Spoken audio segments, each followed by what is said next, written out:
new Destiny 2 DLC called Warmind is out now, and in my head I'm thinking, could it possibly get any worse? Thankfully, no. I've breathed a sigh of relief playing the game, and for the first time, I'm feeling joy. Now the DLC itself is pretty stock standard, but combined with the free update, Destiny 2 is finally taking steps into fulfilling its potential. Let's start with the basics.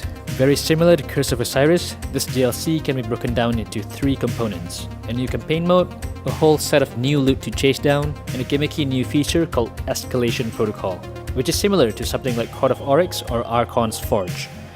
The campaign, as expected, is painfully short and full of missed opportunities.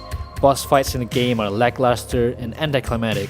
To make matters worse, 2 of the story missions are recycled as new strikes. As mentioned earlier, there's a new mode called Escalation Protocol, which is basically a wave-based PvE activity. It's meant to be played at max power level, and to get to that point takes a lot of time. Now where it gets exciting is to see how Bungie is slowly fixing this ship and recognizing the issues that plague the game. For starters, the power level progression system has been tweaked heavily. It's now way harder to increase your power level consistently. The power you gain with your gear is significantly throttled down, and there are less ways to acquire powerful gear too.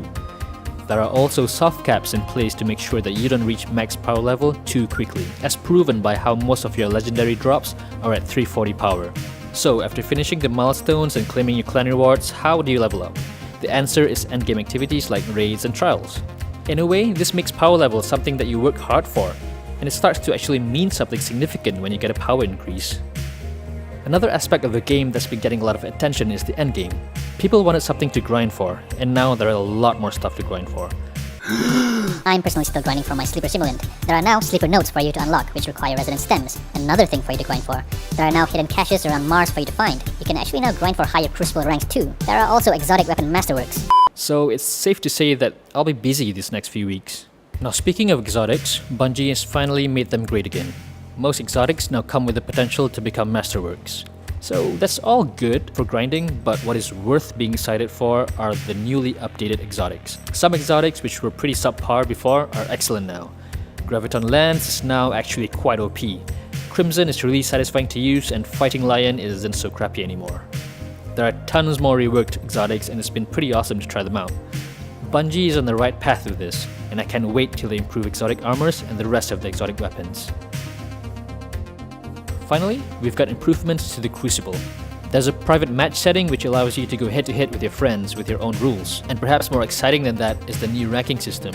There is a Valor rank and there's also a Glory rank. Valor rank is tied to quick play matches. You'll get more Valor points the more you play the game, regardless whether or not you win or lose matches. And on top of that, there is a winning streak bonus, making you work harder for those wins. Glory, on the other hand, is tied only to the competitive mode.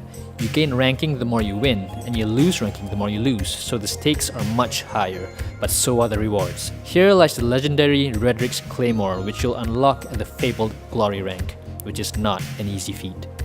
Unfortunately, we didn't get the 6v6 that we've been asking for all this while, so that seems to be only relegated to Iron Banner.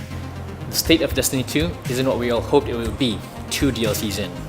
There are glaring flaws in the game and in the overall gameplay structure, but it's hard not to feel a glimmer of hope seeing all of these new gameplay additions that Bungie has put into the game thus far. I feel that they have full intent in correcting this ship, and I have renewed confidence that they will come out with a fantastic expansion pack this fall.